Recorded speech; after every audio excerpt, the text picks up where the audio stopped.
శాస్త్ర ఈనాటి కార్యక్రమంలో బంగారం ఇనుము పక్కపక్కన కూర్చున్నాయి. బంగారం ఇనుముని అడిగింది, ఇనుము నీతోటే సుత్తిని తయారు చేస్తారు, ఆ సుత్తితోటే బంగారాన్నైనా ఇనుమునైనా ఏ లోహాన్నైనా కొడతారు.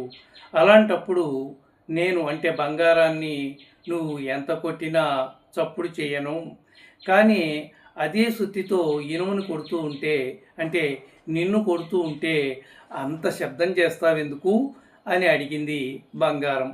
దానికి ఇనుము ఇలా చెప్పింది, చూడు, నువ్వు బంగారానివి, నీ జాతి వేరు. సుత్తి లోహం ఇనుముతో చేసింది, దాని జాతి వేరు. ఇతర జాతి దానితో కొడుతూ ఉంటే ఈ బంగారానికి బాధ అనిపించట్లేదు. బాధ అనిపించినా ఓర్చుకుంటుందేమో, అందుకు శబ్దం చేయట్లేదు. కానీ సుత్తి ఇనుమే, కొట్టేది ఇనుమునే.